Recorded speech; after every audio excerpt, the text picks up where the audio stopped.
Eto, may titingnan tayo na unit ngayon. So, observe natin on the key. Meron namang check engine. Yan. So, start natin. Ayun. Up. So, cranking lang ito. Yan. One more. Yun. Cranking, no start ang problema. So, doon tayo sa engine bay. Troubleshoot na naman tayo ngayon. Yan. Sige, start. Yan. Ayun. Sige, uli.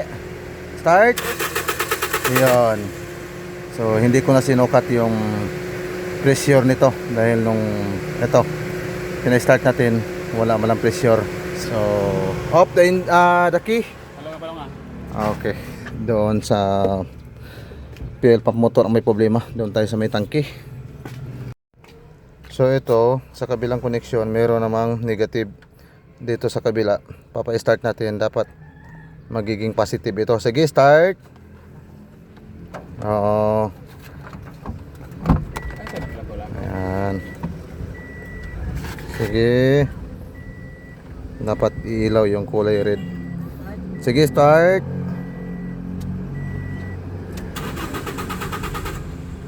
Up. Okay, again. Okay, up. Okay. Complete linya. So meron itong negative, meron ding positive kapag umandar. Ibig sabihin goods ang kanyang linya going to motor. Yan, maghuhukay na tayo rito sa tangke. Ito. Ayun, ang problema. Yung hose tanggal. Ito. Silip lang natin. Ayun, oh. Dahil dapat dito yan nakakabit. So itong hose na to, going yan dito. Yan. Lagyan natin. So dahil nag-iisa lang tayo, tayong humawak na cellphone. So ganyan.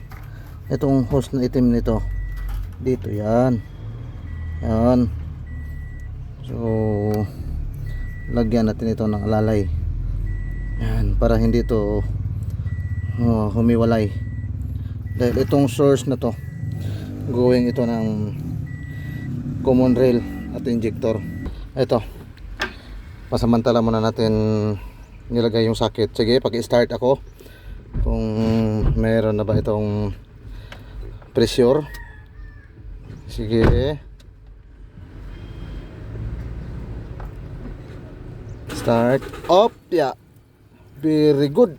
So pagka ganyan ang kanyang pressure, so goods, aabot na yung pressure doon sa common rail nya. Yan. Okay, fix muna natin ito. Wait lang ha. Sige, start.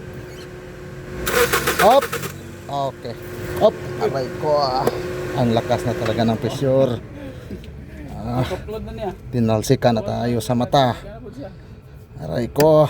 Okay.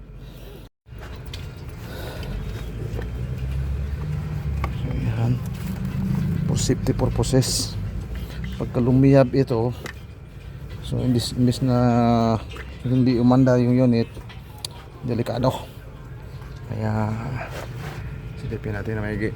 So yun, pwede na. Okay, ready, start.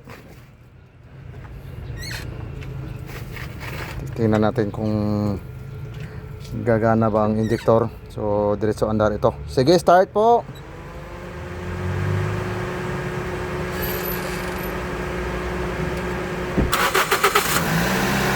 Bingo. Yan. One click.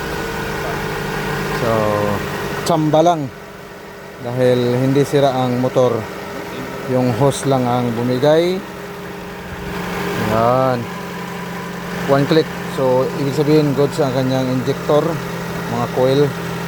At okay naman yung kanyang halos makapatungan naman ang baso. Okay. Yan. Paki-off sa key, tapos start again. Start daw. Then, Start.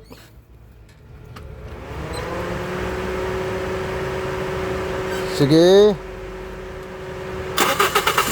Very good. One click na. So may napansin lang ako dito sa radiator, pag on pa lang gumana na siya. Pero ibang issue na naman to. Ang gagawin lang natin ngayon is ito lang naman ang ginagawa natin ngayon is yung cranking with no start lang. So solve the problem. Thanks God. Successful job.